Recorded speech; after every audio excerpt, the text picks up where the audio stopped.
मैं हूँ राजदेव प्रसाद और आज की इस वीडियो में हम बात करने वाले हैं बीसीए के बारे में। तो अगर अभी आप 12th में हैं या फिर 12th का एग्जाम आपने दे चुका है, आप रिजल्ट का इंतजार कर रहे हैं, तो अभी आप यूट्यूब में सिर्फ वीडियोस देख रहे होंगे, कहीं रिसर्च कर रहे होंगे कि हमें क्या करना चाहिए। तो अगर आपके माइंड में ये बात आ रहा है कि हम अगर बीसीए कर सकते हैं या फिर बीसीए के बारे में आप सोच रहे हैं, तो ये वीडियो आपके लिए है, क्योंकि इस वीडियो में मैं बात करने वाला हूँ बीसीए के बारे में सारी चीजें, इसके स्पेसिफिकेशंस क्या क्या होते हैं, अभी के समय पे 2022 में रिक्वायरमेंट्स क्या क्या है बीसीए का, टॉप कॉलेजेस क्या है, एंट्रेंस एग्जाम क्या होता है और उसके बाद क्या क्या हमारा जॉब अपॉर्चुनिटीज लगता है। अगर आपने चैनल को सब्सक्राइब नहीं किया तो सब्सक्राइब कर दीजिए, क्योंकि मैं इसी तरीके से आप लोगों के लिए एजुकेशनल वीडियो लेके आता रहता हूँ। तो चलिए वीडियो को शुरू करते हैं। तो बहुत सारे स्टूडेंट्स के मन में ये सवाल होता होगा कि एक्चुअली में बीसीए है क्या। तो अभी के समय पे 2022 का अगर मैं बात लेके चलूँ तो सब कुछ डाटा ड्रिवन हो गया है, इतने सारे डिजिटल कंपनीज आ गई है, IT कंपनीज आ, सब कुछ डिजिटल हो गया है। तो अभी के समय पे रिक्वायरमेंट क्या क्या होता है, बच्चे क्या सोचते हैं कि ट्रेंड के हिसाब से चले, क्योंकि ये सारी चीजें ट्रेंड में आ गई है। तो ट्रेंड के अगर आपके साथ चलना है तो आप बीसीए कर सकते हैं। और जो बच्चे सोच रहे हैं कि वो अगर वो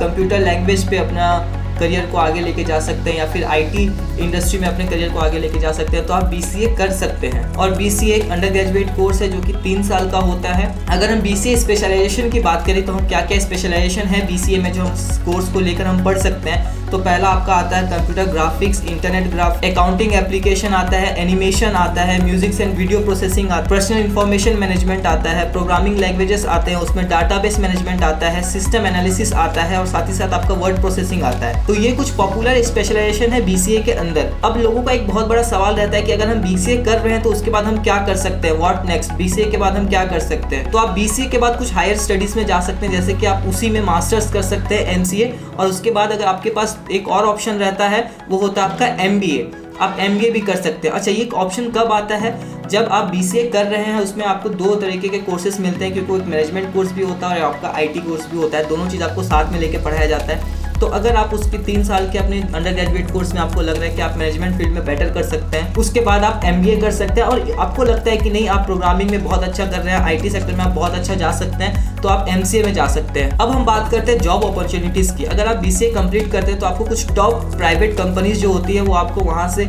कॉलेज के कैंपस में या फिर आप बाहर से भी अप्लाई करके आप वहाँ पर अपने लिए जॉब ले सकते हैं। अगर मैं कुछ टॉप प्राइवेट कंपनीज की बात करूँ तो आपका आ जाता है ओरेकल, एक IT कंपनी है, IBM हो सकता है, इन्फोसिस हो सकता है, विप्रो हो सकता है, और ऐसे बहुत सारे अच्छे IT कंपनीज हैं जहाँ पर आप अपने जॉब ले सकते हैं। और अगर मैं पोजीशंस की बात करूँ कि क्या क्या पोजीशन पे आप अप्लाई कर सकते हैं, तो आपका सॉफ्टवेयर इंजीनियर हो सकता है, सॉफ्टवेयर टेस्टर हो सकता है, जूनियर प्रोग्रामर हो सकता है, वेब डेवलपर हो सकता है, सिस्टम एडमिनिस्ट्रेटर हो सकता है, सॉफ्टवेयर डेवलपर हो सकता है, और बहुत सारे पोजीशंस पे आप जा सकते हैं। और वहीं पर अगर हम गवर्नमेंट सेक्टर की बात करें तो आप एयरफोर्स में जा सकते हैं, IAF, इंडियन आर्मी में आप जा सकते हैं, इंडियन नेवी में जा सकते हैं, क्योंकि वहाँ पे बहुत सारे IT डिपार्टमेंट्स के हायरिंग्स निकलते रहते हैं, तो आप वहाँ पे अप्लाई कर सकते हैं। अगर अब हम बात करें कुछ जॉब प्रोफाइल्स की आफ्टर बीसीए, अगर आप बीसीए कंप्लीट कर चुके हैं या फिर उसके बाद कुछ जॉब प्रोफाइल्स की बात करूँ, आपका सिस्टम इंजीनियर आता है, programmer in various software development firms आता है, आपका वेब डेवलपर आता है, सॉफ्टवेयर डेवलपर आता है। ये कुछ 4 ऐसे डिमांडिंग जॉब प्रोफाइल है जो आपको बीसीए के बाद लग सकता है। और अभी मैं 2022 की मैं बात करूँ तो सबसे ज्यादा जो रिक्वायरमेंट है वो वेब डेवलपर का ही है। और कुछ अगर डिमांडिंग लैंग्वेजेस की मैं बात करूँ तो आपका पाइथन आ जाता है, पाइथन अभी बहुत ज्यादा डिमांडिंग पे है। अब हम बात करते हैं बीसीए की एंट्रेंस एग्जाम के लिए। तो अगर आपको मैं कुछ टॉप यूनिवर्सिटीज का एंट्रेंस एग्जाम बताऊं जो गवर्नमेंट यूनिवर्सिटीज है जो खुद का एंट्रेंस एग्जाम करवाती है, तो आपका है Indira Gandhi national open university, Symbiosis university, Guru Gobind Singh Indraprastha university, Banaras Hindu university, Punjab university और क्राइस्ट यूनिवर्सिटी बेंगलोर। अगर मैं वहीं पे बात करूँ कुछ टॉप बीसीए एंट्रेंस एग्जाम्स की, तो आपका होता है सेट, जिसको हम GGSIPU से बोलते हैं, जो कि बीसीए के लिए होता है। उसके बाद होता है AIMA UGET, फिर आप काइट का भी एग्जाम दे सकते हैं फॉर बीसीए, और उसके बाद फिर आप लुकसेट का एग्जाम दे सकते हैं, वो भी बीसीए के लिए होता है। वहीं पर अगर मैं बीसीए कोर्सेज की बात करूँ कि क्या क्या कोर्सेज हमारा कवर करवाया जाता है, तो वहीं पर जैसे आपको डाटाबेस पढ़ाया जाएगा, नेटवर्किंग पढ़ाया जाएगा, डाटा स्ट्रक्चर पढ़ाया जाता है, कोर प्रोग्रामिंग लैंग्वेजेस पढ़ाए जाते हैं जैसे कि C++, जावा, पाइथन, सॉफ्टवेयर इंजीनियरिंग का कोर्सेज रहते हैं, ऑब्जेक्ट ओरिएंटेड प्रोग्रामिंग के कोर्सेज रहते हैं आपके वहाँ पे, वेब डेवलपिंग के कोर्सेज रहते हैं, वेब स्क्रिप्टिंग के कोर्सेज रहते हैं, और साथ ही साथ आपको मैनेजमेंट के भी कोर्सेज पढ़ाए जाते हैं, जैसे कि प्रिंसिपल ऑफ मैनेजमेंट हो गया, कम्युनिकेशन स्किल्स के ऊपर कोर्सेज रहता है, वो सारी चीज़ें आपको साथ में यहाँ पे पढ़ाया जाता है। अगर मैं टॉप बीसीए कॉलेजेस की बात करूँ इंडिया के अंदर, तो सबसे पहला आपका आता है क्राइस्ट यूनिवर्सिटी, सेकंड आता है आपका department of computer application SRM Chennai, third आता है आपका institute of management study Noida IMS, फिर आपका आता है मद्रास क्रिश्चियन कॉलेज, उसके बाद फिर आता है Birla institute of technology Ranchi, फिर आता है आपका प्रेसिडेंसी कॉलेज बेंगलुरु, फिर आपका आता है यूनिवर्सिटी कॉलेज, फिर आता है symbiosis institute of computer science and research, फिर आता है आपका सेंट जोसेफ कॉलेज बेंगलुरु। अगर मैं वहीं पे BCA एडमिशन की बात करूँ तो अगर आप टॉप गवर्नमेंट कॉलेजेस देख रहे हैं या फिर आप टॉप कॉलेजेस देख रहे हैं तो मैंने जैसे आपको पहले ही बता चुका है कि वहाँ के लिए आपको एंट्रेंस एग्जाम्स को देना पड़ेगा, उसके लिए आपको फॉर्म फिलअप करना पड़ता है। बट वहीं पर एक और ऑप्शन आपके पास आता है डायरेक्ट एडमिशन का। तो अगर आप अभी 12th का आपका रिजल्ट निकल चुका है या फिर आप 12th का रिजल्ट का वेट कर रहे हैं या फिर एग्जाम देने वाले हैं आप, तो उससे पहले आप कोई भी टॉप डायरेक्ट कॉलेज में आप अपना रजिस्ट्रेशन करवा सकते हैं, आप वहाँ पे अपना फॉर्म फिलअप करके रख सकते हैं। उसके बाद आफ्टर रिजल्ट आप वहाँ पे फीस डिपॉजिट करके आप डायरेक्ट एडमिशन ले सकते हैं। अगर मैं टॉप कॉलेज की बात करूँ जो डायरेक्ट एडमिशन लेती है तो आपका हो जाता है आपका UPS Dehradun, Doon business school Uttarakhand. अगर मैं दिल्ली NCR की बात करूँ, अगर दिल्ली NCR में आपको टॉप कॉलेज देखने हैं जो आपको डायरेक्ट एडमिशन देती है तो आपका पहला आ जाता है IMS नोएडा, फिर आपका आता है GL बजाज, फिर आपका आता है GNIOT, फिर आपका आता है मंगलमय, और सबसे अच्छा कॉलेज जो दिल्ली NCR में है जो डायरेक्ट एडमिशन आपको मिलता है वो आपका है बेनेट यूनिवर्सिटी। और अगर आपको बेनेट यूनिवर्सिटी का फुल डिटेल वीडियो देखना है तो ऊपर आई बटन में आपको लिंक दिख रहा होगा, आप वहां से क्लिक करके बेनेट यूनिवर्सिटी का वीडियो पूरा देख सकते हैं। मैं एलिजिबिलिटी की बात करूँ, क्राइटेरिया की बात करूँ कि क्या क्या क्राइटेरिया होता है, तो पहला बात आपका 10th 12th क्लियर होना चाहिए जिसमें आपका एक इंग्लिश कंपलसरी सब्जेक्ट होना चाहिए,